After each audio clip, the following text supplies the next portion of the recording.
श्रीमान वेंकटनाथार्य कवितार्के केसरी वेदांत आचार्यवर्यो मे सन्निधत्तां सदाहृति रामानुज दयापात्रं ज्ञानवैराग्यभूषणं श्रीमद्वेंकटनाथार्यं वन्दे वेदान्तदेशिकं लक्ष्मीनाथसमारम्भां नाथयामुनमध्यमाम् अस्मदाचार्यपर्यन्तां वन्दे गुरुपरम्परां यो नित्यमच्युतपदाम्बुजयुग्मरुक्मव्यामोगतस्तदितराणाय मेने अस्मद्गुरोर्भगवतोस्य दयैकसिन्धोः रामानुजस्य चरणौ शरणं प्रपद्ये श्रीवत्सचिन्नमिश्रेभ्यो नमभुक्तिमधीमहे यदुक्तयस्त्रयीकण्ठे यान्ति मङ्गलसूत्रतां श्रीपराशरभट्टार्यः श्रीरङ्गेशपुरोहितः श्रीवत्साङ्कसुतः श्रीमान् श्रेयसे मे अस्तु भूयसे श्रीपराशरभट्टरुடைய ஸ்ரீரங்கராஜஸ்தவம் பூர்வசதகம். போன இதில் கிளாஸில் 110வது ஸ்லோகம் அனுபவித்தோம். 110வது ஸ்லோகத்தில் சுவாமி ரொம்ப அழகாக பெருமாளுடைய 2 திருக்கரங்களை தெரிவித்தார், அருளி செய்தார். பெரிய பெருமாளின் தலையணை போன்றிருக்கும் வலது திருக்கரம், அந்த திருக்கரம் அவனது திருமுடியை தொட்டு காண்பித்து பிரம்மன் ருத்ரன் முதலானோருக்கு இவனே தலைவனாக உள்ளதால் இந்த கிரீடம் இவனுக்கு எத்தனை பொருத்தமாக இருக்கிறது, சர்வேஸ்வரத்துவத்தை பரத்வத்தை தெரிவிக்கிறது என்று கூறுவது போல உள்ளது. மற்றொரு திருக்கரமானது முழந்தாள் வரை நீண்டுள்ளன. அந்த திருக்கரம் அவனது தாமரை போன்ற திருவடியை காண்பித்து தாழ்ந்தவர்களின் ஆக்கிஞ்சன்யர்களின் கைமுதல் இல்லாதவர்களின் புகலிடம் இதுவே என்று கூறுவது போல உள்ளது. இப்படி 2 திருக்கரங்களையும் அனுபவித்தவர் மெதுவா பெருமாளுடைய திருமார்பு வர்ணனம் ஆரம்பிக்கப் போகிறார். அடுத்த ஸ்லோகத்திலிருந்து 111வது ஸ்லோகம். மலயஜ சசிலித்தம் மாலதி தாமதல்பம் சுமணி சரவிதானம் கௌஸ்துபஸ் ஸ்வஸ்தி தீபம் தனுஜ விஷவிஷாண உல்லேக சித்திரம் ச லக்ஷ்மீ லலித கிருஹம் உபாசே ரங்க சர்வம் சஹ உரஹா. மலயஜ சசிலிப்தம் மாலதி தாமதல்பம் சுமணி சரவிதானம் கௌஸ்துபஸ்வஸ்தி தீபம் தனுஜ விஷவிஷாணோல்லேகசித்திரம் ச லக்ஷ்மீ லலித கிருஹமுபாசே ரங்க சர்வம் சஹோரஹா. பெரிய பெருமாளின் திருமார்பை கூறுகிறார்.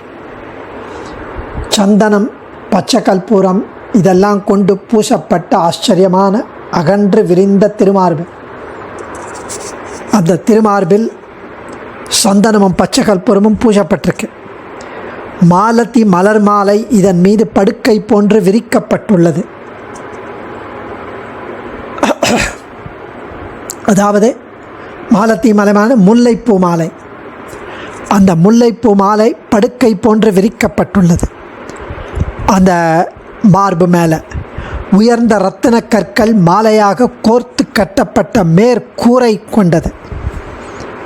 கௌஸ்துபம் என்னும் மங்களகரமான தீபம் ஏற்றப்பட்டது.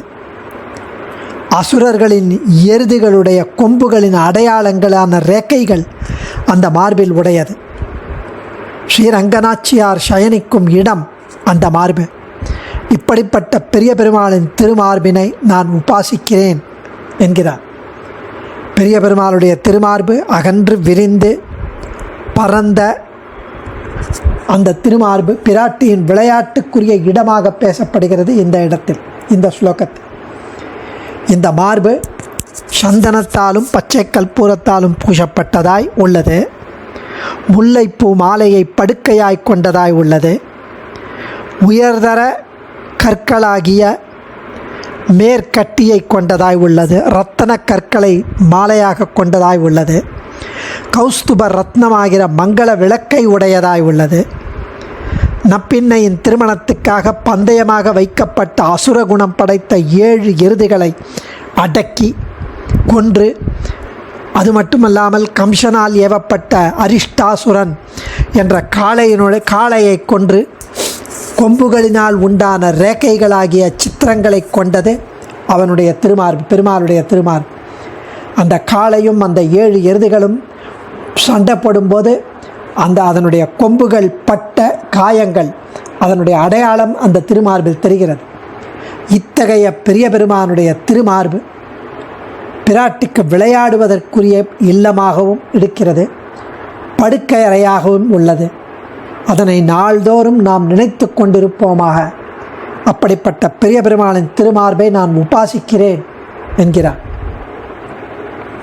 மலயஜ சசிலிப்தம் ஆலதே தானதல்பம் சுரமணி சரவிதானம் கௌஸ்துபஸ் ஸ்வஸ்தி தீபம் தனுஜ விருஷ விஷாண உல்லேக சித்திரம் ச லக்ஷ்மீ லலித கிருகம் உபாசே ரங்க சர்வம் சக உரஹ. மலயஜ மலையின் உண்டான சந்தனம், மலையில் உண்டான சந்தனம். சசி பச்சை கற்பூரம், சந்தனம் பச்சை கற்பூரம் இவைகளால் லிப்தம் 4 புறமும் நன்கு பூசப்பட்டது. மாலதி தாம முல்லை பூக்களாலான மாலை, முல்லை பூக்களாலான மாலையையே தல்பம் படுக்கையாக கொண்டது. மாலதி தாம தல்பம், அந்த முல்லை பூக்களாலான மாலையையே படுக்கையாக கொண்டது. சுமணி சரவிதானம், சுமணி சிறந்த நவரத்ன மணிகளால் அமைந்த சரங்கள், மாலைகள். விதானம் மேல் கட்டி பூப்பந்தலாக உடையது. சுமணி சரவிதானம், அது அந்த திருமார்புக்கு மேலே கொடி கட்டியிருக்கு. சிறந்த நவரத்ன மணிகளால் அமைந்த சரங்களை மேல் கட்டியாக பூப்பந்தலாக உடையது. கௌஸ்துப ஸ்வஸ்தி தீபம், கௌத்துவம் என்ற மணியையே ஸ்வஸ்தி மங்களத்துக்காக அமைந்த தீபம் திருவிளக்காய் உள்ளது அந்த அகன்ற மார்பு. தனுஜ விருஷ விஷான, தனுஜ அசுர உருவில் வந்த ஒரு எதிரியான, விருஷ எருதுடன் போரிட்ட போது, விஷான அதன் கொம்பால் உண்டான, உல்லேக சித்திரம், உல்லேக ரேக்கைகளால், அந்த கொம்பால் உண்டான அடையாளம் ரேக்கை, கீறல், அந்த ரேக்கைகளால் சித்திரம் நன்கு அலங்கரிக்கப்பட்டதாம். போர்க்குறி காயமே புகழின் காயம் அப்படின்னு தமிழ் கவி சொல்கிறான். போரில் அதில் பட்ட அந்த அடையாளம் தான் புகழ்.